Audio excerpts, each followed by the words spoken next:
Di tengah kebutuhan belanja yang begitu besar hingga mencapai Rp2.047,8 triliun berdasarkan usulan RAPBNP 2016, penerimaan negara ditaksir hanya mencapai Rp1.734,5 triliun. Artinya ada defisit sebesar Rp313,3 triliun. Kebijakan pengampunan pajak diupayakan lolos dengan harapan dapat menambal sedikit bolongnya anggaran. Namun demikian masih belum pastinya penerimaan pajak dari tax amnesty dan pencapaian target pajak tentu menjadi kecemasan defisit bakal membengkak. Lantas, strategi apa yang harus dilakukan pemerintah untuk menjaga defisit anggaran agar tidak semakin melebar? Untuk membahasnya telah hadir anggota Komite Ekonomi dan Industri Nasional atau KEIN, Henry Saparini. Selamat malam, Bu Henry. Selamat malam, Mas. Terima kasih sudah hadir di Money Report. Bu Henry, ini kalau kita dapatkan data terbaru, begitu ya, belanja pemerintah 2047,8 T, kemudian penerimaan negara 1.734,5 T. Artinya ada defisit sekitar 2,35%. Apakah pemerintah ini sudah harus waspada atau ini masih aman sebetulnya? Ya, kalau dari undang-undang tentu saja 2,35 itu masih aman karena batas undang-undang itu adalah 3%. Jadi artinya kalau di dalam RAPBNP defisitnya itu menurun, itu luar biasa. Maksud saya itu ini kan kita sedang dalam kondisi di mana penerimaan itu terjadi shortfall, lebih rendah dari penerimaan. Semestinya yang banyak diperkirakan tentu saja diperkirakan akan ada defisit yang sedikit melebar, walaupun itu harus di bawah 3%. Nah, kalau sekarang disepakati bahwa defisit juga justru menyempit, ya, kan sekarang menjadi pertanyaan, apakah ada pemangkasan anggaran yang cukup besar ataukah ada rencana penerimaan yang besar juga, lebih besar gitu. Nah, ini kan yang dilihat oleh investor, yang akan dilihat oleh negara lembaga pemeringkat seperti Standard & Poor's gitu, kan yang dilihat tidak hanya sekedar angka, tetapi kredibilitas dari angka tadi. Ya, misalnya kalau misalnya dianggap bahwa ini nanti pasti akan ada penerimaan yang lebih besar gitu.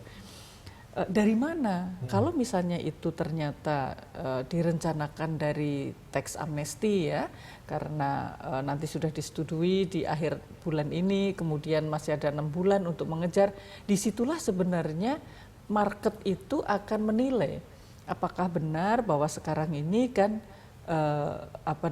sisa untuk menggalang penerimaan pajak dari tax amnesty itu kan tinggal 6 bulan, ya, dari semula dimulai Januari, tapi terus mundur kita tinggal sisanya 6 bulan. Pasar pasti akan melihat apa sih effort yang akan dilakukan oleh pemerintah sehingga walaupun waktunya tinggal 6 bulan masih yakin bahwa target awalnya itu masih bisa tercapai. Nah, ini yang diuji di situ. Jadi kalau ternyata nanti kemampuan untuk meningkatkan penerimaan dari tax amnesty, karena di dalam APBNP ini kan sudah memasukkan asumsi akan ada penerimaan pajak yang cukup besar untuk menutup defisit. Nah, kalau ternyata di situ tidak tidak clear, ya, berapa sebenarnya yang akan bisa masuk atau terlalu optimistis, berarti defisitnya pasti akan membengkak. Kan pasti pasar akan menilai dari situ, ya, analis akan melihat dari situ.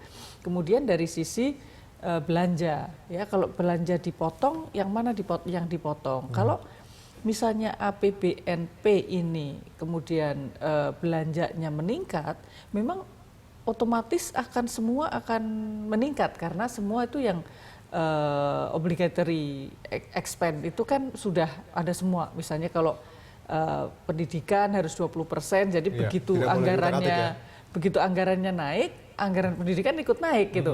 Walaupun di awal dipotong, begitu ininya naik ikut naik juga. Nah, jadi yang akan dilihat itu pasti kredibilitas dari angka-angka tadi. Gitu. Kalau bicara soal tax amnesty tadi, Bu, 165 T targetnya, begitu penerimaan.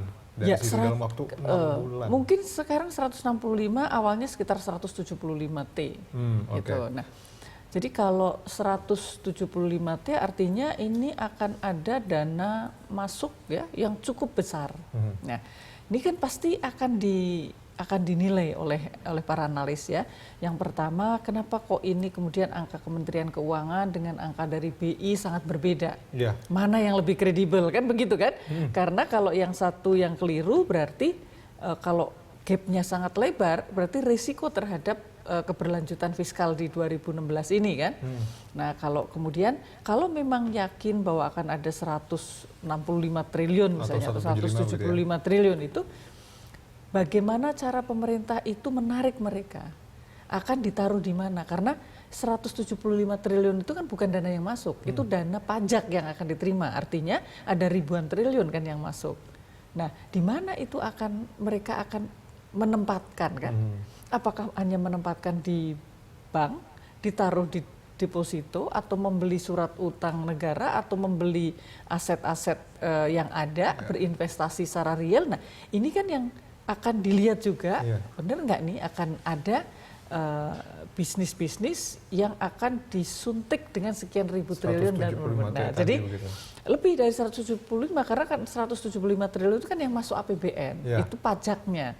Tetapi dana yang masuknya itu kan pasti jauh lebih besar. Nah, jadi ini yang akan dilihat. Jadi sebenarnya kalau kita melihat postur APBN ya, kita nggak bisa membandingkan dengan negara-negara lain itu hanya dari sisi besaran defisit. Tetapi bagaimana kredibilitas dari angka-angka tadi, walaupun misalnya undang-undang membatasi 3%, terus kemudian pemerintah membuat defisitnya 2,9%. Ini secara undang-undang kan masih bisa diterima, ya.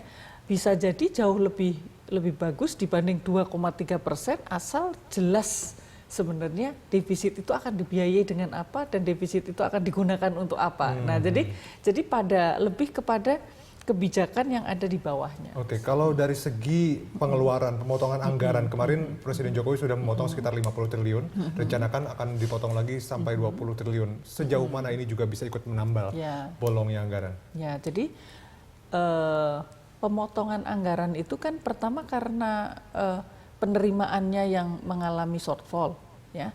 Jadi kalau pemotongan ini apa dampak ekonominya cukup besar, pasti besar ya, pasti besar karena akan berdampak kepada stimulus ya, karena salah satu dari faktor pendorong ekonomi kita itu kan adalah belanja pemerintah, gitu.